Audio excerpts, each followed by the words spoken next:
도너리포트 운영 원칙입니다. 일주일에 2종목만 공개 변경하는데요. 종목 공개 요일은 매주 월요일 오늘이고요. 또 게릴라성으로 한 요일에 공개됩니다. 종목 공개 시 방송에서 2종목을 소개해드리고요. 그중에서 편입될 종목은 방송 끝나고 3시에 서울경제TV 오늘장 내일장 노란톡방에서 공개하죠. 노란톡 검색창에 서울경제TV 오늘장 내일장 검색하시고 입장하시면 되겠습니다.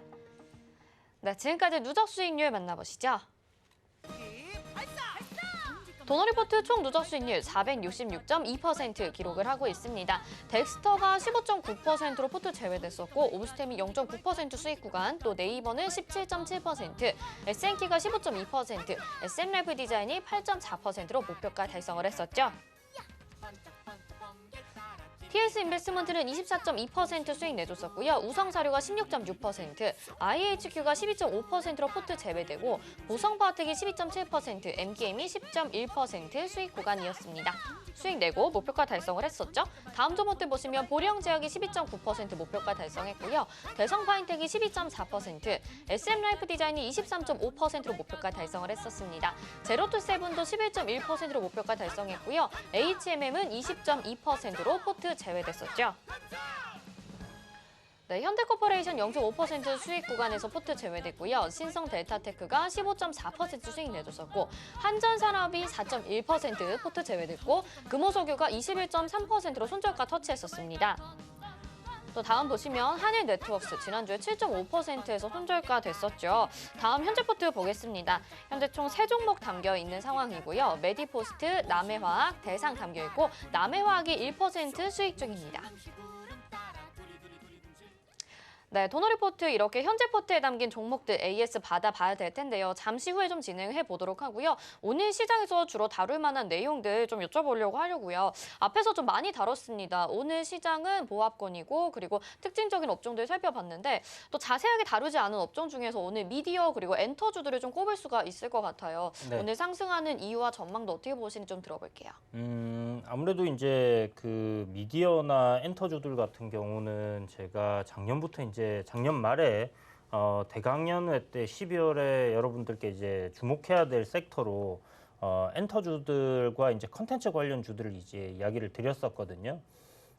지금 뭐 음악 역시 어떻게 보면 이제 하나의 컨텐츠로서 지적 재산권을 이제 가지고 있는 부분이고 이런 부분들이 OTT라는 이런 뭐 산업의 변화 이런 부분을 타고 지금 상승을 하고 있는 그런 부분이다라고 생각을 해볼 수 있을 것 같고요. 이 컨텐츠에 대한 부분을 지속적으로 제가 여러분들께 말씀을 드렸던 부분 중에 하나가 이제 대한민국은 그동안에 이제 제조업으로 일본이 가지고 있던 제조업에 대한 부분들을 저임금 그리고 기술력으로 해서 이렇게 이제 앞서 왔거든요. 뺏어왔다라고 봐야 되겠죠. 그런데 지금 제조업에서 가장 강한 나라 중국이라고 또 할 수 있는 부분입니다. 물론 뭐 반도체라든지 하이테크에 대한 부분들은 우리가 당장 뺏기지는 않겠지만 당장 디스플레이 시장만 보더라도 중국에게 굉장히 모든 걸 이제 다 뺏겨버렸다라고 할 수 있을 정도의 시장이 형성이 되어 버린 부분이고요. 저인건비에다가 그리고 기술력 격차도 이제 얼마 남지 않은 그런 상황입니다. 그래서 앞으로 제조업은 시간이 가면 갈수록 중국이라는 이 나라에 이제 잠식될 가능성이 굉장히 높다라고 보는 부분이고요. 그렇다면 이제 우리나라가 이제 할 수 있는 부분, 새로운 서비스 사업으로의 이제 한 단계 업그레이드 되는 그런 레벨업을 해야 되는 상황인데, 지금 서비스 산업 관련된 시총 상위 종목들, 그러니까 이제 미국에 상장돼 있는 기업들의 시총 상위 종목들을 보게 되면 뭐 SNS라든지 구글이라든지 이런 부분들로 해서 유튜브부터 해서 이제 전체적으로 이런 서비스 사업들이 시총 상위권을 좀 장식을 하고 있는 부분입니다. 그래서 이런 부분들을 우리가 이제 후발주자로 치고 나가서 미국이 하고 있는 사업을 뺏어올 수 있다. 저는 좀 그렇게 보기는 어렵다라는 생각을 하고요.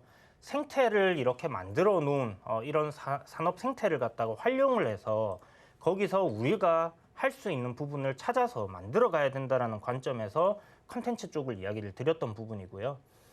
그 부분에서 이제 넷플릭스에서 이제 가입자들의 뭐 이런 가입자 수를, 회원 수를 늘리기 위해서 북미 시장에 이제 정체되어 있는 그런 시장보다는 아시아 쪽을 공략할 가능성이 굉장히 높다라고 이야기 드렸고 아시아 쪽에서 먹히는 컨텐츠를 찾다 보면 결국 우리나라 컨텐츠다라고 이렇게 볼 수 있는 부분이었습니다. 그런데 다들 아시겠지만 이제 앞에 기생충이라든지 그리고 요번에 이제 미나리라든지 그리고 이제 BTS 같은 경우 글로벌적인 이제 인기를 얻고 있거든요. 그래서 이런 아시아 쪽 시장을 공략하기 위한 대안으로 한국에서의 이제 컨텐츠를 이렇게 투자를 하기 시작했던 부분들이 글로벌적으로 이제 뻗어나갈 수 있다라는 부분을 확인을 한 것이고요.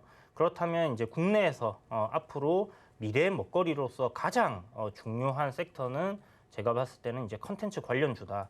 결국 기술적인 부분은 어느 정도 고도의 성장을 거치는 나라들과 인건비가 싼 나라들에게 뺏길 수밖에 없는 부분이라고 한다면 이런 아이디어와 그리고 이제 뭐 무에서 유를 창조할 수 있는 이런 사업들이 앞으로 이제 대한민국이 나아가야 할 길이다라고 생각을 하는데요. 굉장히 이제 뭐 잘 단련된 뭐 숙련된 이런 인적 자산들이 결국 만들어낼 수 있는 뭐 게임이라든지 음악이라든지 그리고 이제 우리가 지금 소비를 하고 있는 드라마라든지 영화를 만들어내는 부분이 앞으로 이제 어떤 뭐 반도체를 생산해서 해외에 판매한다든지 자동차를 생산해서 해외에 판매하는 것보다 더 큰 부가가치를 만들어낼 수 있다라는 부분이고 특히 이제 문화적인 측면은 어떻게 쉽게 사라질 수 있는 그런 부분들이 아니기 때문에 그렇다면 이 컨텐츠 산업 쪽을 좀 관심 있게 봐야 된다라고 생각을 했던 부분입니다. 그 이면에는 이제 뭐 에이스토리라는 기업이 이 넷플릭스라는 곳에 이제 그 공급을 했던 킹덤이라는 뭐 그런 드라마가 대히트를 친 부분들도 이제 크게 영향이 있었을 거고요. 그 드라마를 시발점으로 해서 지금 국내에 있는 예능이라든지 이런 드라마, 뭐 영화 이런 부분들이 이 OTT 시장을 통해서 전 세계로 이렇게 누구나 쉽게 이렇게 접할 수 있는 그런 상황이 되었다라는 부분이 아마 이런 미디어 관련 종목들의 상승을 지속적으로 만들어내는 부분이 아닐까라는 생각이 들고요. 그냥 단발적인 테마적인 이슈로 보기보다는 앞으로 좀 지속 성장 가능하고 지속적으로 국가에서 관심을 가지고 키워가야 되는 그런 섹터다라고 이렇게 말씀드려야 되겠습니다. 이런 콘텐츠 시장이 좀 아시아에서 조금 더 투자가 들어오는 듯한 지금 상황을 말씀해 주시고 조금 더 장기적으로 봐도 괜찮다라고 말씀해 주셨습니다. 저희 오늘 종목 상담도 진행을 할 예정이라서요. 전화번호 한번 안내해 드릴게요. 02-3153-2611 또는 2612번 문자는 100원의 정보 이용료 부과되는 샵 0082번으로 종목명 매수가 비중 정확하게 알려주시면 이어서 종목 상담도 도와드리겠습니다. 자, 그러면 도너 리포트에 있는 종목들 한 종목씩 AS를 부탁을 드려봐야 될 것 같아요. 정말 오랜만에 도너 리포트에 세 종목 남아있는 상황인 것 같아요. 한 종목씩 리뷰 부탁드릴게요. 네, 이게 뭐 수익 매도를 좀 팍팍 하고 이렇게 조금만 남아있어야 되는 상황인데 그러지 못해서 조금 아쉽긴 합니다. 자, 일단 메디포스트 같은 경우는 이제 저점을 완전히 좀 찍지 않았나라는 생각이 들 정도의 흐름이 나와주고 있는 모습이고요. 앞서 계속 말씀드렸던 뭐 31,700원, 800원대에 지지받던 구간을 다시 올려 세워야 된다라고 말씀드렸는데 오늘 그런 흐름이 잘 나와줬어요. 그리고 이제 21선 위에까지 이렇게 한번 돌파를 했다가 조정이 나오고 있는데 추세적인 관점에서 한번 지켜본다고 하면 이러한 이제 추세 저항 자리를 오늘 이제 벗겨내는 그런 시도가 있었다라는 부분 굉장히 좀 긍정적으로 볼 수 있는 부분이고요. 물론 뭐 추세대 하단에서 상단까지 올라와서 뭐 종가 기준으로 안착하는 흐름이 나온다 이런 부분까지 보여진다면 더 좋겠지만 이 부분은 아마 내일 정도의 흐름을 또 조금 더 체크를 해봐야 될 것 같습니다. 그래서 지금까지는 뭐 거래량도 괜찮고 흐름도 괜찮게 나오고 있는 부분이기 때문에 여기서 추세 전환을 하는 그런 흐름이 만들어질 가능성이 좀 상당히 높아졌다라고 볼 수 있겠고요. 지금 현재 제약바이오 sek터들이 좀 무난하게 괜찮게 움직이고 있는 상황인데 오늘 뭐 뉴스 보신 것처럼 셀트리온 관련해서 임상 3상 이슈가 있었죠. 그 부분 해서 이제 셀트리온 관련주들 다 괜찮게 움직여줬고 제약바이오의 관련주들이 좀 굉장히 괜찮게 움직여주고 있는 부분이고요. 이제 줄기세포 관련해서 뭐 차바이오텍이라든지 일전에 그 메디포스트처럼 1세대 그 이제 줄기세포 관련주들도 좋은 흐름을 보여주고 있습니다. 그래서 이제 메디포스트 역시 바닥권에서 좀 올라오는 흐름을 보여주고 있기 때문에 요번에 추세 저항만 잘 벗겨내 준다고 하면 제 생각에는 뭐 무난하게 또 상승하는 흐름이 이어질 것 같다라는 생각이 드니까요. 이 부분 좀 참고하시고 내일 정도 한 21선 위에 안착하는 음봉이 나온다면 뭐 신규적인 매수도 가능하다 이렇게 생각이 드니까 이 부분 참고하셔서 보시면 좋을 것 같습니다. 자, 그리고 다음 종목은 이제 남해화학인데 남해화학은 뭐 계속 매일같이 이제 리뷰 드리고 있는 부분이긴 한데요. 비료 관련주고 이제 곡물 가격 상승이 이제 기상 이변으로 인해서 계속 일어나고 있는 그런 상황이죠. 물론 그 이면에는 이제 인플레이션도 있겠지만 실질적으로 작년에 이제 굉장히 기후 변화 때문에 이 농작물 작황 상태가 이제 그렇게 좋지 않았다고 합니다. 그래서 올해 추가적인 곡물 상승은 더 이어질 가능성이 높고 그렇다면 요번에 이제 농사 지을 때 비료 사용량 역시나 늘어날 가능성이 높다라는 부분에서 접근을 하면 되는 종목인데 최근에 이제 신사업 진출한다라는 얘기가 있으면서 주가 조정받다가 또 강하게 바로 반등이 나왔죠. 이 신사업이 이제 암모니아수를 활용한 반도체 소재 산업으로 이제 진출한다는 게 하나가 있고요. 그 다음에 이제 두 번째가 그 선박 관련된 연료, 그러니까 친환경 연료를 이제 사용을 해야 되는데 친환경 연료를 뭐 수소 이야기들도 많이 나오고 있고 태양광도 나오고 있는데 사실 지금 현재 기술력 가지고는 좀 현실성과 좀 많이 동떨어져 있는 부분들이 있습니다. 물론 지금 남해화학이 이제 이슈가 되고 있는 이 암모니아를 활용한 뭐 연료 이것도 뭐 앞으로 넘어야 할 과제들이 굉장히 많은 부분인데 어찌되었던 이런 이슈가 좀 불거지면서 지금 암모니아를 실질적으로 국내에서 생산을 하고 이걸 활용을 해서 비료로 만들고 있는 기업은 남해화학밖에 없어요. 상장된 기업은. 그렇기 때문에 이런 부분이 좀 부각을 받고 있다라고 볼 수 있는 부분이고 뭐 지금 오늘 상승 흐름 좀 괜찮게 나와주고 있고 전고점 종가 기준으로 신고가를 넘어서려고 하는 부분이기 때문에 요 구간 저항자리 돌파한다면 뭐 우리가 목표로 하고 있는 11,000원까지는 무난하게 상승할 가능성 높지 않겠나 이렇게 생각되는 부분이니까요. 뭐 보유하신 분들 지금 제가 말씀드렸던 그런 이슈들 앞으로도 계속해서 만들어질 가능성 굉장히 높다라고 생각을 하시고 곡물 가격 상승은 가을까지 계속될 거다라고 계속 이야기를 드리고 있습니다. 그래서 그런 부분들 좀 체크하시면서 지켜보시면 좋을 것 같습니다. 자, 그리고 대상인데요. 뭐 이제 종갓집 브랜드를 가지고 있고 이제 청정원 브랜드 가지고 있는데 그리고 미원 말씀드렸죠. 이 식품 첨가물 만드는 회사인데 지금 뭐 3만 원이라는 이 장기적인 박스권의 상단을 이제 돌파하기 위한 그런 흐름 속에 있는 종목이고요. 지금 현재 눌림이 잘 만들어지고 있다라고 볼 수 있는 뭐 그런 구간입니다. 그래서 앞서서 한번 파동을 이야기 드리면서 이러한 형태의 흐름으로 가지 않겠냐라고 말씀드렸던 부분인데 요 구간 살짝 지금 이탈시키면서 전저점 구간까지 밀려 내려왔어요. 지금 보시는 것처럼 이제 62평선과 121이평선의 정배열 구간으로 좀 진입을 하는 부분이기 때문에 여기서 추가적인 조정이 나온다고 하더라도 이평선 기준으로는 61선이 저점일 가능성이 좀 상당히 높다라고 생각이 들고요. 보시는 것처럼 뭐 앞에 고점들끼리 연결되는 이런 추세 저항을 그어봤을 때 주봉상 이렇게 그어봤을 때 지금 뭐 전저점 구간에 지지하는 형태로 갈 가능성이 좀 높지 않겠나라고 생각이 듭니다. 실적적인 부분에서 뭐 어마어마하게 저평가되어 있는 뭐 그런 종목이고 식품 관련주들 앞으로 가격 인상이라든지 이런 부분들 인플레이션에 따라서 충분히 만들어질 가능성 높고 1분기 실적이 한 540억 정도였는데 이게 한 4분기 정도로 하면 2천억 정도. 그렇다면 지금 시가총액 1조가 안 되는 이 금액은 굉장히 저평가되었다고 생각이 돼요. 그래서 여러분들이 생각하실 때 저점 구간이다 생각되는 전저점 구간이라든지 이평선을 지지하는 구간이라든지 이런 구간들에서는 분할로 추가적인 매수 관점으로 계속 접근을 하시고 식품 관련주들 보시는 것처럼 앞에 이제 거래량이 한 차례 크게 나오고 나서 조정기를 좀 거쳤고 이번에도 거래량 좀 크게 나오고 난 이후에 지금 조정기를 좀 거쳐간다라고 생각을 하시고요. 결코 뭐 가벼운 종목이 아닙니다. 그러다 보니까 시간적인 투자가 좀 필요하다라는 생각이 드는데 월봉을 봤을 때는 뭐 5월선에서의 지지를 받아주고 반등하는 흐름이 나와주면서 3만 원을 돌파할 때는 대단한 상승이 나올 가능성이 상당히 높으니까 이 부분을 참고하시고 보시면 될 것 같습니다. 자, 그러면 이제 이어서 오늘 또 종목을 공개해 주시는 날입니다. 먼저 두 후보군 소개해 주실 텐데요. 어떤 종목들인가요? 네, 오늘 그 동양물산이 이름이 바뀌어서 TYM으로 이렇게 이름 바뀌었는데 네. 전 동양물산 전혀 하고요. 모르겠네요. 네, 네. 그리고 서암기계공업이라는 종목 두 개를 준비를 했어요.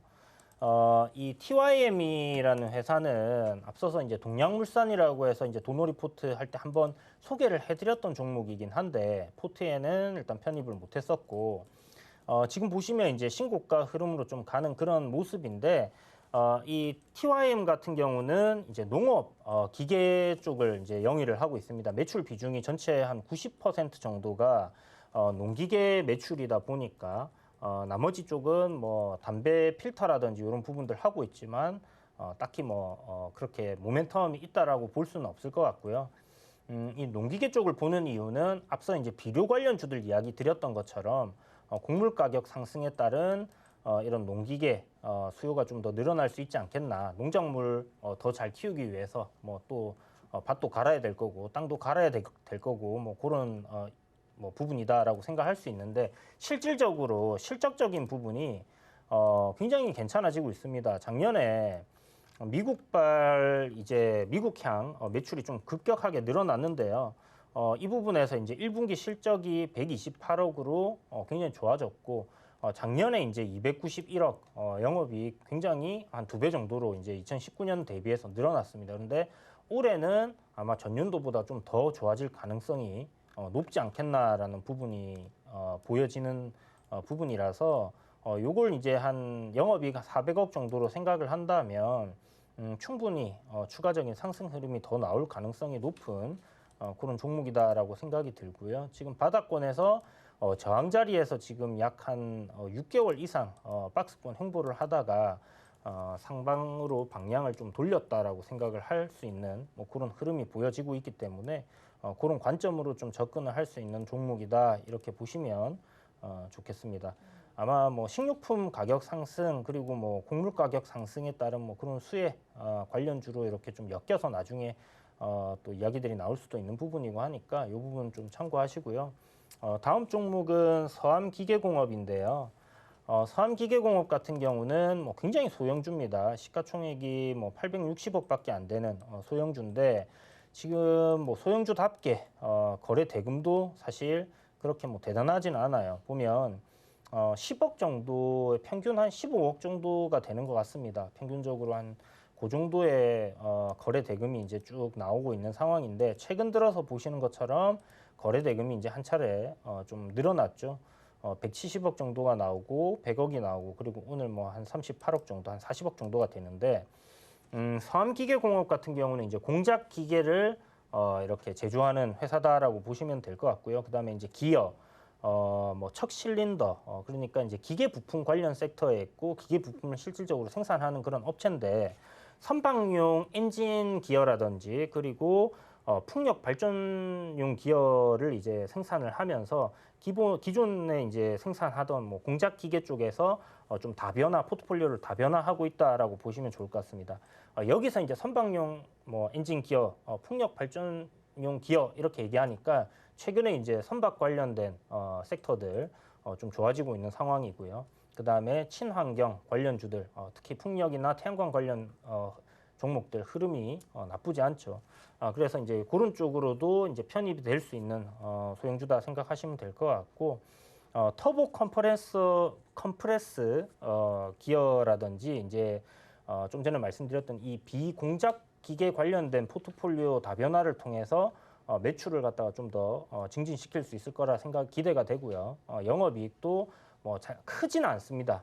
소형주인 이유가 영업이익이나 매출적인 부분에서 이제 큰 폭으로 이렇게 증가를 하거나 뭐 그런 부분은 아니기 때문에 다만 이제 실적은 조금 안정적으로 계속 나오고 있는 그런 기업이다라고 생각을 하시면 좋을 것 같고 관계사로 이제 이 납품을 하는 회사들이 현대위아라든지 두산인프라코어 그리고 현대로템 등의 이제 고객사로 이런 확보를 하고 있는 상황이기 때문에 이 철도 관련주로도 이제 엮여 있는 부분이고요. 그리고 뭐 두산 인프라코어처럼 이제 이 인프라 투자에 대한 뭐 수혜도 기대가 되는 부분이고 하기 때문에 굉장히 소형주지만 바닥권에서 다양한 이슈를 좀 가지고 있는 그런 기업이다라고 볼 수 있을 것 같습니다. 특히 이제 현대코퍼레이션이 제가 이제 주유소에서 포트폴리오에 편입시킨 종목 중에 하나인데 요 현대코퍼레이션과 이제 현대코퍼레이션이 진행하고 있는 사업이 우크라이나 이제 고속철도 관련된 부분이거든요. 그 부분 관련해서 현대로템 그리고 현대로템에 납품하는 서암기계공업까지 해서 이런 식으로 좀 엮여 있는 부분들이 있다라고 생각을 하시면 좋을 것 같습니다.